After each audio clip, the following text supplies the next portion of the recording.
సువార్త 7వ అధ్యాయము 7వ వచనం.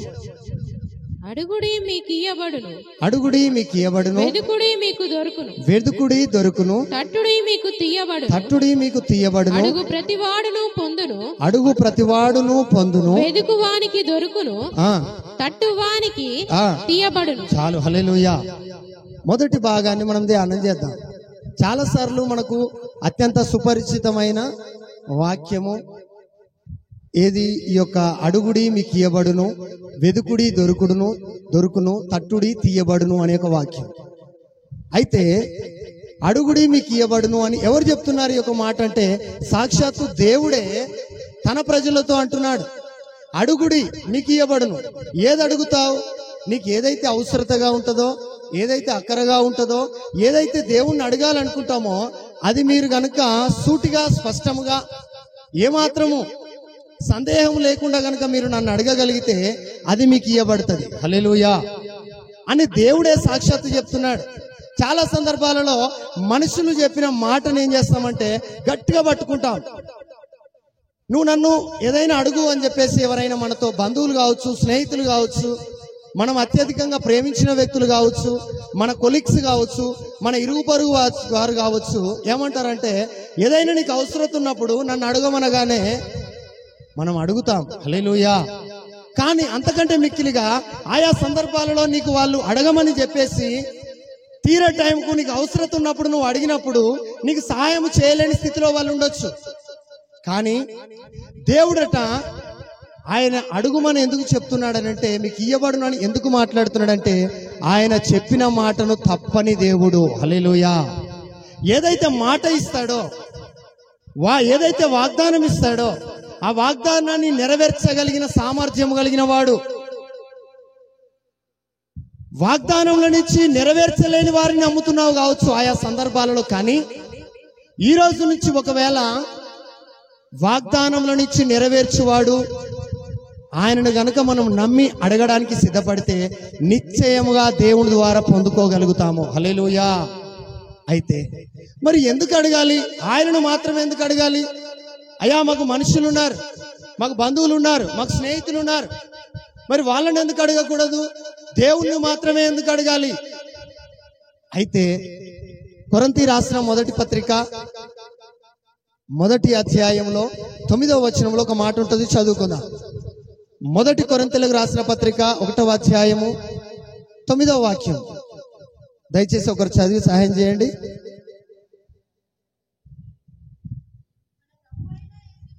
మన ప్రభు అయిన యేసుక్రీస్తు అను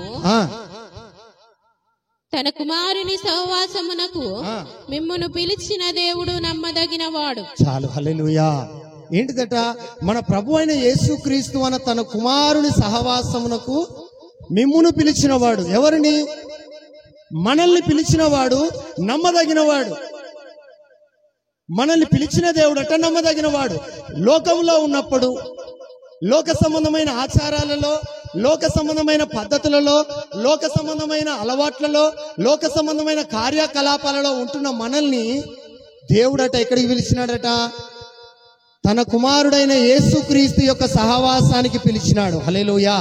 ఆ సహవాసానికి పిలిచిన దేవుడు నమ్మదగిన వాడు. కాబట్టి నీకేదైనా అవసరతగా, నీకేదైనా అక్కరగా, నీకేదైనా బలహీనతగా ఉన్నప్పుడు నువ్వు ఎవరిని అడగాలి? దేవునిని అడగాలి. హల్లెలూయా. నిన్ను పిలిచిన వారిని అడగాలి. నువ్వు ఎవరి సహవాసములో ఉన్నావో ఆ దేవుణ్ణి కనుక నువ్వు అడగగలిగితే ఖచ్చితముగా, నిశ్చయముగా నువ్వు అడిగిన దానిని పొందుకోగలుగుతావు. అయితే ఈ యొక్క సౌలు ఉన్నాడు, చదువుకుందాం ఒక మాట. మొదటి సాముయేలు రాసిన గ్రంథము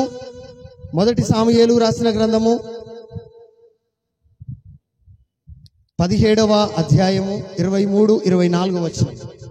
మొదటి సాముయేలు రాసిన గ్రంథము 17వ అధ్యాయము 23-24.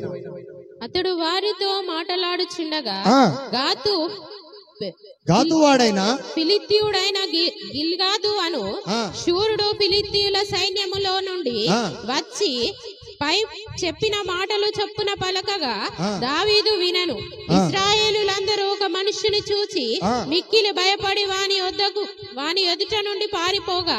చాలు, హల్లెలూయా. ఇశ్రాయేలులందరూ కూడా ఎవరి ఎదుట నుంచి పారిపోతున్నారట? ఒక ఫిలిష్తీయుడైన గొలియాతు ఎదుట నుంచి పారిపోతున్నారు. గొలియాతు ఎదుట నుంచి భయపడుతున్నారు, వాని స్వరానికి భయపడుతున్నారు. కానీ దావీదు ఏమంటున్నాడంటే, దేవుణ్ణి ధరించుకున్నవాడు మరి యొక్క సౌలు ఎందుకు భయపడుతున్నాడు? సౌలు సైన్యం ఎందుకు భయపడుతున్నది? సౌలు ఎందుకు పారిపోతున్నాడు? ఒక ఫిలిష్తీయుడి నుంచి ఒక శత్రువుకు ఎందుకు భయపడుతున్నాడంటే, మనము ఏ సావాసంలో ఉన్నాం? సౌలును ఎవరు రాజు చేసినారంటే దేవుడే రాజుగా నియమించినాడు. బెన్యామీను గోత్రములో అల్పమైన గోత్రం అది. అయినా కూడా దేవుడు ఏం చేస్తున్నాడంటే సౌలును దేవుడు రాజుగా అభిషేకించినాడు. సౌలును దేవుడు రాజుగా అభిషేకించినాడు గనుక, రాజును చేసింది సౌలే గనుక, దేవుడే గనుక మనం ఏం చేయాలా? ఆ దేవుణ్ణి మాత్రమే అడగవలసిన వారమై ఉన్నాము. హల్లెలూయా. కానీ ఎవరిని అడుగుతున్నాడంటే సైన్యాన్ని అడుగుతున్నాడు. ఏమని? అరే బాబు, ఈ యొక్క ఫిలిస్తీన్ని ఎలా జయించగలుగుతాం? మనం కూడా అడుగుతాం. ఆయా సందర్భాలలో కుటుంబ సభ్యులను అడుగుతాం, తల్లిదండ్రులను అడుగుతాం, స్నేహితులను అడుగుతాం, బంధువులను అడుగుతాం. నేను ఒక సమస్య చేత పోరాటం చేస్తున్నాడు, ఒకడు నాకు వ్యతిరేకంగా తిరుగుతున్నాడు, ఒకరితో నిత్యము నేను కష్టపడుతున్నాను, ఒకరితో నిత్యము నేను వేధించబడుతున్నాను, నాకు సహాయం కావాలని చెప్పేసి లోక సంబంధమైన వ్యక్తులను మనము ఆశ్రయిస్తున్నాము. కానీ సౌలు కూడా అలాగే లోక సంబంధమైన వ్యక్తులను ఆశ్రయించినాడు, లోక సంబంధమైన పద్ధతులను ఆశ్రయించినాడు. కాబట్టి దేవుని యొక్క కృపను పొందుకోలేకపోయినాడు. సహవాసంలో ఉన్నమాట ప్రభు అయిన యేసుక్రీస్తు అన్న తన కుమారుని సహవాసానికి మనము పిలువబడ్డాం.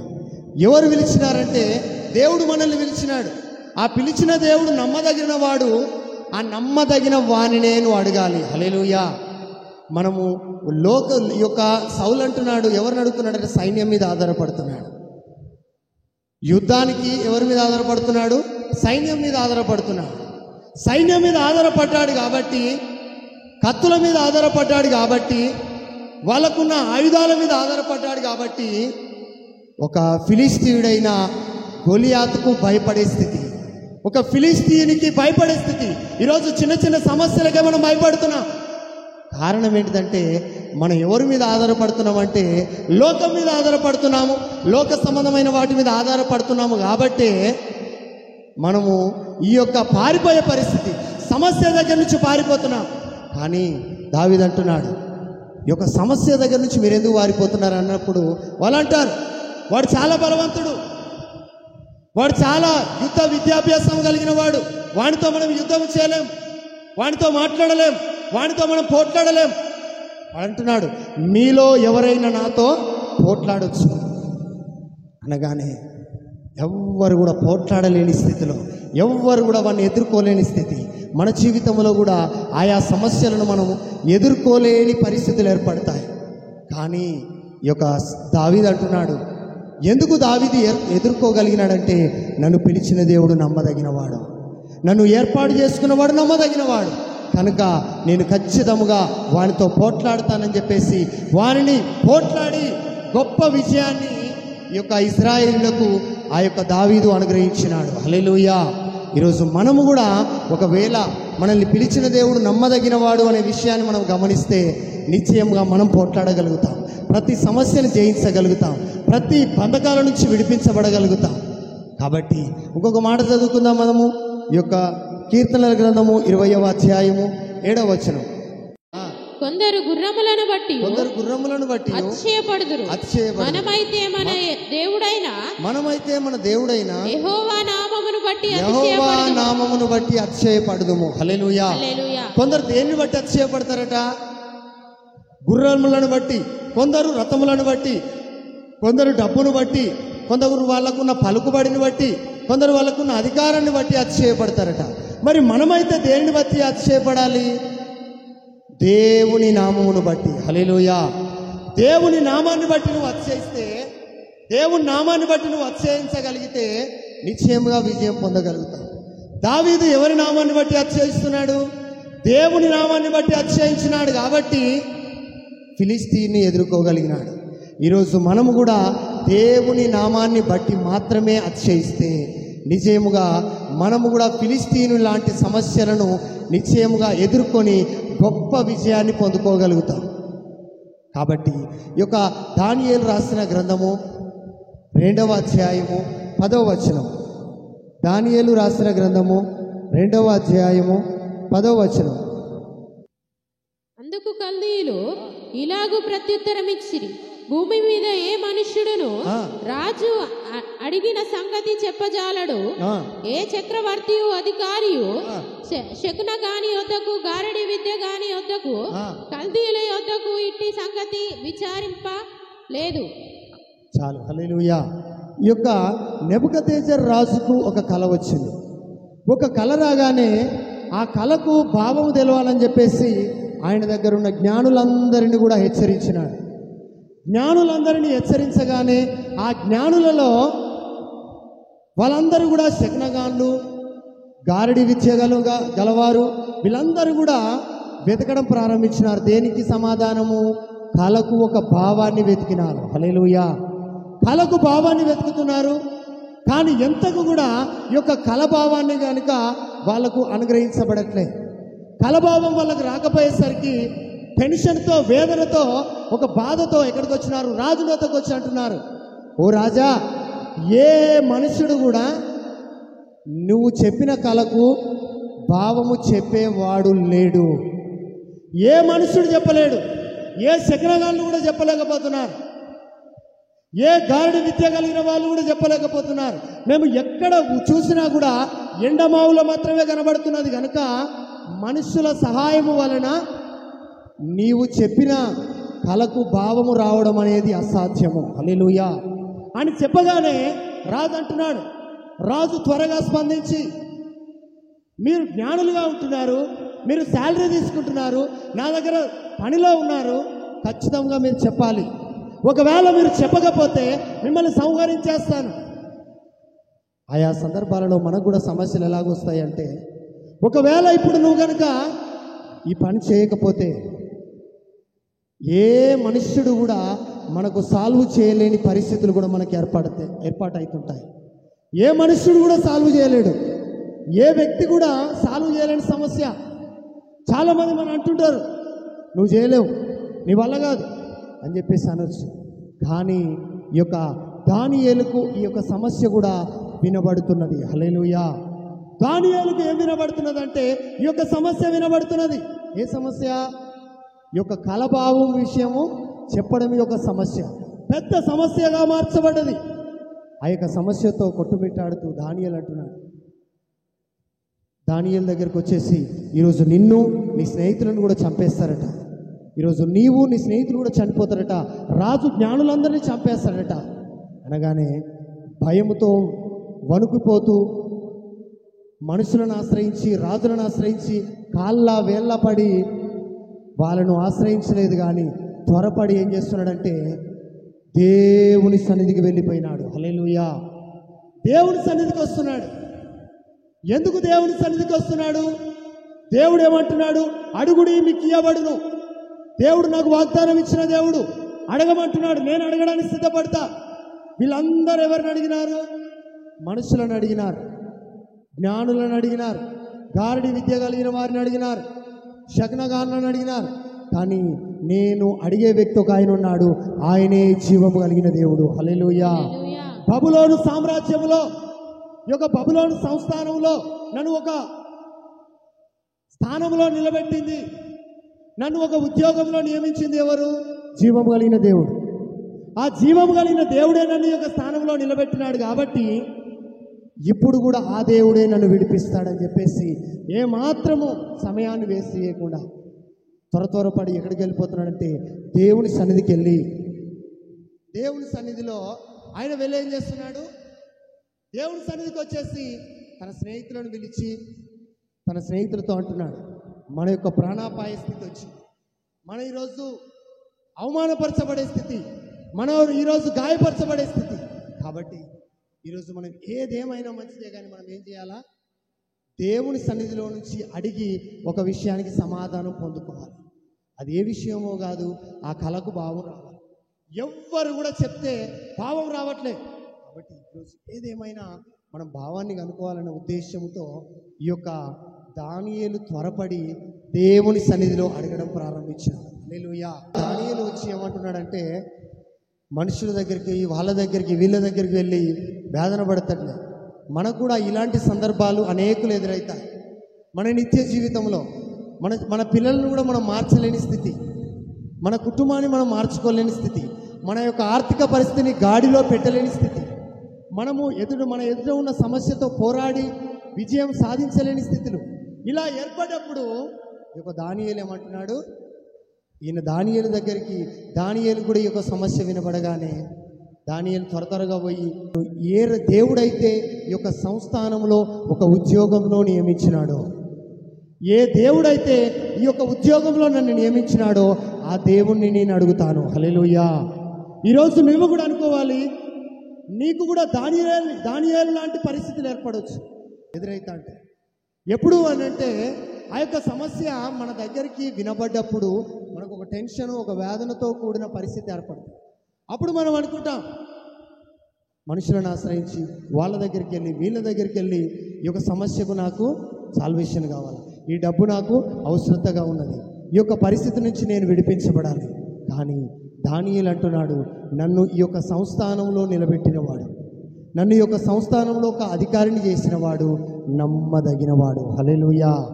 ఆయనను అడగాలి, ఆయనను అడిగితే నాకు ఇచ్చేవాడు, వెతికితే దొరికేవాడు, నేను తట్టితే ఖచ్చితంగా ఆయన తలుపు తెరుస్తాడు, ఆయన పరలోకం నుంచి నాకు అనుగ్రహిస్తాడనే ఒక ఉద్దేశంతో త్వరగా వచ్చిన మనము కూడా దేవుని సన్నిధికి త్వరపడి వచ్చి దేవుని సన్నిధిలో నిలబడి, అయ్యా పరలోకమందున మా తండ్రి, నీ నామము పరిశుద్ధపరచబడును గాక అని చెప్పేసి, నీవు గనుక ఏ సమస్యతో ఉన్నా, ఏ వేదనతో ఉన్నా, ఏ బంధకాలలో ఉన్నా, ఏ వ్యాధితో ఉన్నా, సమస్య ఏదైనా కావచ్చు, నీకు ఏ సమాధానం అయితే కావలసినదో ఆ సమాధానం కోసము నీవు గనుక ప్రార్థన చేయగలిగితే, ఈ యొక్క దానియేలుకు ఎలాగూ ఆ యొక్క కలభావం బయలుపరచబడ్డదో నీకు కూడా నీకున్న సమస్యలకు ఒక సమాధానము దేవుడే బయలుపరుస్తాడు, ఒక మార్గాన్ని దేవుడే ఏర్పాటు చేస్తాడు.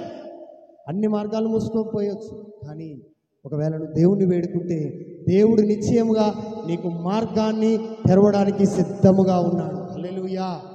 కాబట్టి దానియేలు ఏమాత్రం కూడా ఆలోచన చేయలేదు, లోక సంబంధంగా ఆలోచించలేదు. మనము కూడా దానియేలు స్థితిలోనే ఈరోజు మనము కూడా ఉన్నాము. కాబట్టి మనము ఖచ్చితంగా దేవుని మాత్రం ఆశ్రయించడానికి సిద్ధపడితే, దేవుని మీద మాత్రం ఆధారపడడానికి సిద్ధపడితే 100% మనం ఫలితము పొందుకునే అవకాశం ఉన్నది.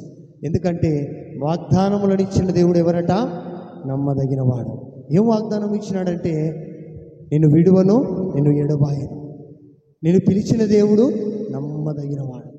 కాబట్టి దానియేలుకు ఒక మాట గుర్తొస్తున్నది, నేను ఎవరి సాహసంలో ఉన్నా? దేవుని సాహసంలో. నేను ఎవరి చేత పిలువబడ్డా? ఇక్కడికి దేవుని చేత పిలువబడ్డాను. కాబట్టి ఆ దేవుని నేను వేడుకుంటాను.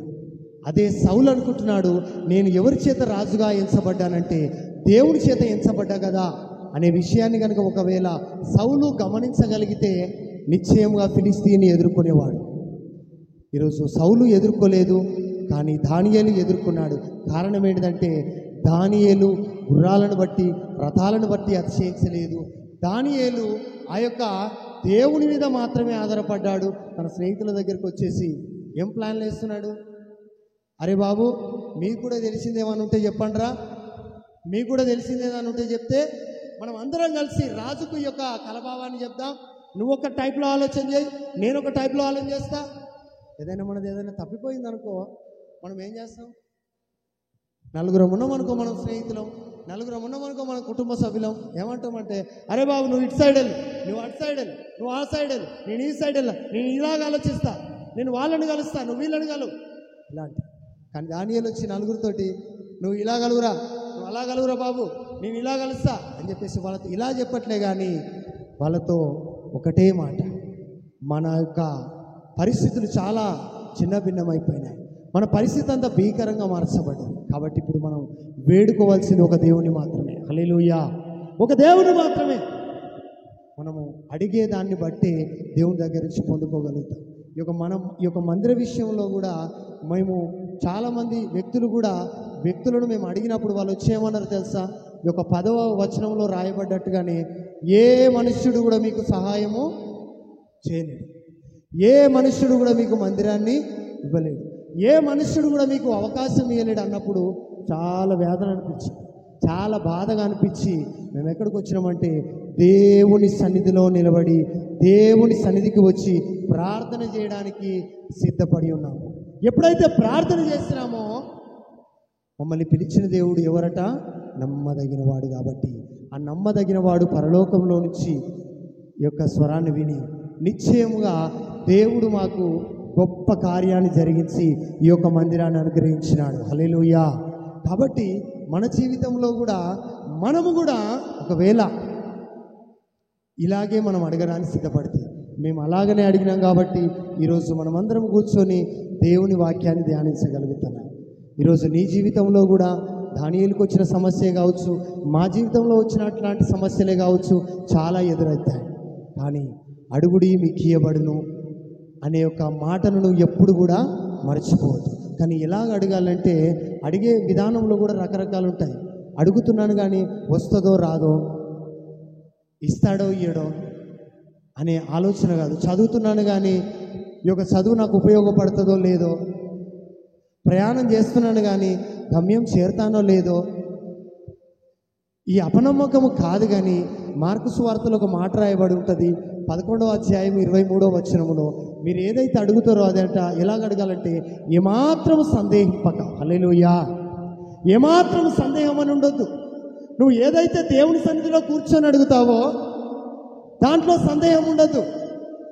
సందేహం లేకుండా కనుక నువ్వు అడగగలిగితే దేవుడు కూడా అంతే నిశ్చయముగా నీకు సహాయం చేయగలుగుతాడు. అంతే నిశ్చయముగా దేవుని దగ్గర నుంచి నువ్వు సమాధానం కూడా పొందుకోగలుగుతావు. ఒకవేళ సందేహపడ్డావనుకో, పేతురు నీళ్ళ మీద ప్రయాణం చేస్తున్నప్పుడు ఏం పడ్డాడు? సందేహించినాడు.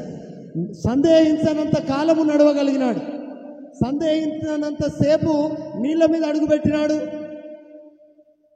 కానీ ఎప్పుడైతే సందేహం వచ్చిందో ఇమీడియట్లీ ఏమైపోతున్నాడు? మునిగిపోతున్నాడు. అదేవిధంగా దానియేలు కూడా నేను అడుగుతా, నా స్నేహితులు అడుగుతున్నారు కదా, దేవుడు సహాయం చేస్తాడో లేడో అనుకోలేదు. కానీ నన్ను పిలిచిన దేవుడు నమ్మదగినవాడు. నేను అడుగుతున్నానంటే నిశ్చయంగా నేను దాన్ని పొందుకోగలుగుతాను, నిశ్చయంగా నేను దాన్ని అనుభవించగలుగుతాను అని ఎప్పుడైతే నీ హృదయంలో నువ్వు భద్రపరచుకొని నీ హృదయాన్ని దేవునికి సమర్పణ చేసి నువ్వు అడుగుతావో నిశ్చయముగా మనము పొందుకునే అవకాశం ఉన్నది. హల్లెలూయా. కాబట్టి మన జీవితంలో ఇట్లాంటి పరిస్థితులు ఎన్నో ఏర్పడతాయి. కానీ అది ఉద్యోగ విషయంలో కావచ్చు, వ్యాపార విషయంలో కావచ్చు, పిల్లల విషయంలో కావచ్చు, అప్పుల విషయంలో కావచ్చు, ఆర్థిక సమస్యల విషయంలో కావచ్చు, ఎక్కడైనా కూడా చాలామంది మనల్ని అనొచ్చు, నువ్వు ఎప్పుడు కూడా పైకి రావు, నువ్వు ఎప్పుడు దేనికి పనికిరావు, ఈ సమస్యకు నువ్వు సమాధానం సంపాదించలేవు, ఈ అప్పులను నువ్వు తీర్చలేవు, నీ పిల్లలను నువ్వు మార్చుకొని ఒక ప్రయోజకులుగా నువ్వు చేయలేవు అని ఆయా వ్యక్తులు మనల్ని బలహీనపరచవచ్చు. ఆ బలహీనపరిచిన మాటలు మన చెవినకి వినబడగానే మనము నేను ఎలా దీన్ని ఎదుర్కోవాలని చెప్పేసి నువ్వు దేవుని సన్నిధికి వచ్చి నువ్వు దేవుని సన్నిధిలో మోకరించడానికి మొర్రపెట్టడానికి సిద్ధపడితే నిశ్చయముగా దానికి సమాధానం పొందుకుంటావు. కాబట్టి ఈ యొక్క చిన్న వాక్యం దేవుడు దీవించును గాక. God bless you all.